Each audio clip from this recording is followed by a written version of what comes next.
बेसर तरकारी प्राय समस्त को बहुत ही पसंद आए। खासकर माछ बेसर कथा जदि कहबी ओडिया इमोशन कहले कम हेनी। आपण मैंने तो प्राय टाइम रे घरे माछ बेसर बनाऊे बाकी मुझे आपण मान पूरा ऑथेंटिक वे रे किभली भाव में चिकेन बेसर बनी पारे तार रेसिपी नहीं कि आसी। चिकेन बेसर रेसिपी एते टेस्टी रही आपण मैंने बारंबार यह बनवाई इच्छा करेंगे। से वीडियो को पूरा देखूँ। रेसिपी जदि भल लगे लाइक और शेयर करेंगे। चैनल नुआ थिले मो चैनल को सब्सक्राइब करने और जदि फेसबुक पेज देखुए प्लीज फॉलो करेंगे। ताहले चलतु रेसिपी को स्टार्ट करनवा। नमस्कार, किचन सिद्धलक्ष्मी को आपण मानक बहुत बहुत स्वागत। चिकेन बेसर बनवाई प्रथमे तो ये देखु मु 500 ग्राम चिकेन नहीं। चिकेन को ये मुझे धोईकी भल भाव क्लीन करके रखी नहीं। प्रथमे आम चिकेन रे टिके मैरिनेट करवा से देखु मु स्वाद अनुसार लुण एड कर नौची। ता सहित ये मु हाफ चामच हलदी गुंड एड कर नौची। ये आम 2 चामच सोरिष तेल एड करनवा। ता सहित ये देखु मु 1 इंच अदा और 5-6 कुला रसुण को ना ये पेस्ट बनईकी एड करुच्ची जोटा कि 1 बड़ चामच हम। एबे सबू जिनस को आम परिष्कार हाथ में पूरा भल भाव में गोलैकी मिसई नवा जमी सबू मसलार कोटिंगटा चिकेन उपर भल भाव में आसीज।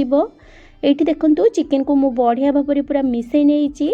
एबे यह आम कवर करना 15 मिनिट रेस्ट छाड़ीदबा। ता भितर आम चिकेन रोषे करने अन्य सबू प्रिपरेशन करनवा। मसला ये देखूँ मुझे 3टा मीडियम साइज पियाज को लंबा स्लाइस करके काटिकी रखी। सहित 2टी मीडियम साइज टमाटो नहीं एमती रफली काटिकी रखी।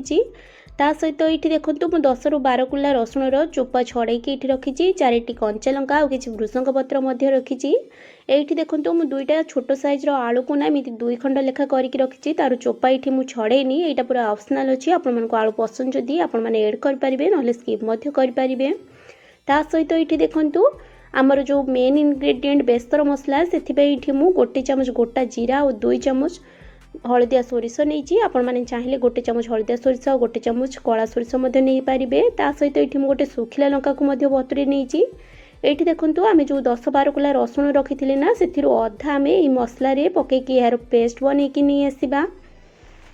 ये देखूँ सब जिनस को भल भाव में ग्राइंडिंग करके मुझे यार गोटे स्मूथ पेस्ट बनईकी नहीं आसी। आपण मैंने एमती बेसर मसला को पूरा स्मूथ करके बनइबे।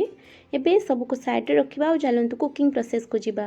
ये देखूँ मु गैस ऑन करके गोटे पैन बसई नहीं। एबे मुझे 2 चामच सोरिष तेल एड कर नौची।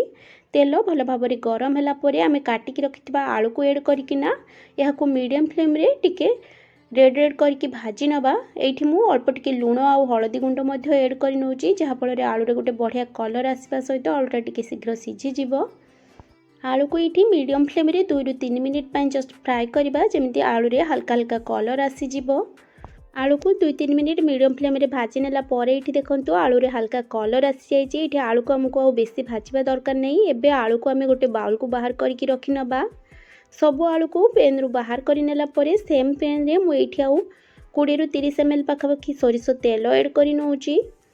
तेल भल भाव में गरम है आम ये गोटा मसला 2 खंड डालचीनी 1 तेजपत्र और 2टी ग्रीन गुजराती को टिके फटेकी ये एड करनवा। गोटा मसला टिके भाजी होगला आम काटिक रखि पियाज को ये एड करनवा।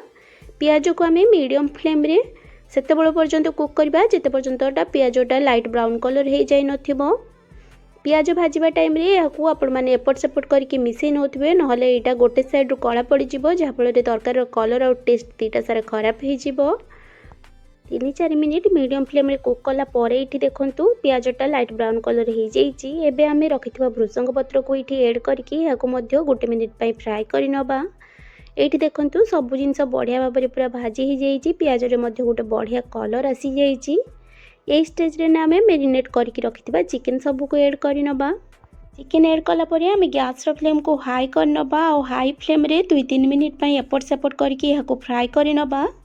2-3 मिनिट हाई फ्लेम रे चिकेन को भाजी नेले ना यहाँ अधिक पानी छाड़बनी और ऊपर यहाँ सील हो। हाई फ्लेम रे 2-3 मिनिट फ्राए करनेला परे ये देखूँ चिकेनटा बढ़िया भाव में भाजी हो जाइए। एबे आम गैस फ्लेम को मीडियम करके भाजिकी रखिथिबा आलू को ये एड करनवा। ता सहित ये देखूँ मु 1 चामच लंका गुंड एड कर नहीं। ता सहित ये देखूँ मु 1 चामच धनिया गुंड एड कर नौची। आपण मैंने जदि गोटा धनिया यूज करते ताहले ताकू बेसन मसला सहित आपण मैंने पेस्ट बनी नहीं पारे। एबे सबू जिनस को आम भल भाव में पूरा मिसई नवा जमती सबू जिनसर कोटिंगटा चिकेन सहित आसीज। सब जिनस को भल भाव में मिसई नेला आम गैस फ्लेम को ये पूरा लो करदे और यह कभर करके पूरा 15 ରୁ 20 मिनिट चिकेन को भल भाव में कषा जहाँफल चिकेनटा बढ़िया भाव में सफ्ट होगा सहित यहाँ मसला सहित बढ़िया भाव में कषि हो मझे मझे आम यार कभर कलिकी यहाँ मिसई नौथिबा नहले यहाँ तलू लगी जापे। टोटाल 15-20 मिनिट लो फ्लेम रे कभर करके कुक कला परे ये देखूँ मु कभर खोलुची आठ आपण मैंने देखिपे चिकेनटा केते बढ़िया भाव में कुक हो गलानी मसला सहित चिकेनटा पूरा बढ़िया भाव में कषि हो जाइए। स्टेज रे ना आम काटिकी रखिथिबा टमाटो रसुण और कंचा लंका को ये एड कर नबा एसबू को एड कलापर या भल भाव में चिकेन सहित मिसई नबा चिकेन सहित टमाटो रसुण और कंचा लंका को भल भाव में मिसई नेला परे ये आम कभर करके आउ 2-3 मिनिट यहाँ कुक करनबा 2-3 minute low to medium flame रे कुक कला परे ये देखूँ मु कभर खोलुची आठ आपण मैंने देखिपे टमाटो रसुण और कंचा लंका चिकेन सहित बढ़िया भाव में भाजी हो गला टमाटोटा टी सफ्ट हो जाइए। स्टेज रे ना आम बनईकी रखिथिबा बेसर मसला को एड करनबा बेसर मसला को एड करबा टाइम रे आम गैस फ्लेम को लो रे रखिबा लो रे रखिकी बेसर मसला को आम जस्ट 1 मिनिट ही कषा चिकेन सहित बेसर मसला को आपण माने चिकेन सहित हाई फ्लेम रे बा अधिक टाइम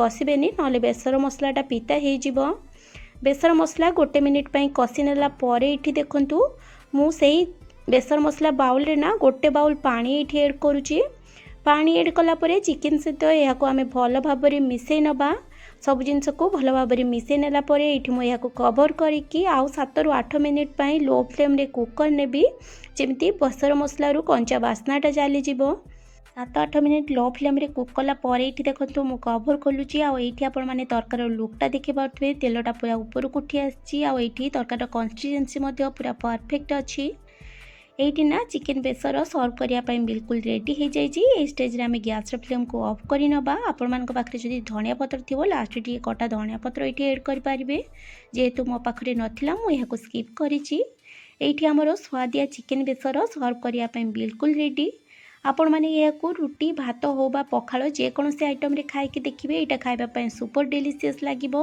ताले आपण मैंने यही प्रोसेस रे चिकेन बेसर रेसिपी को निश्चय धरी ट्राए करेंगे आ केमिति लागला मते कमेंट सेक्शन में निजर मतामत जणाइबा जमा भी भूलिबेनी।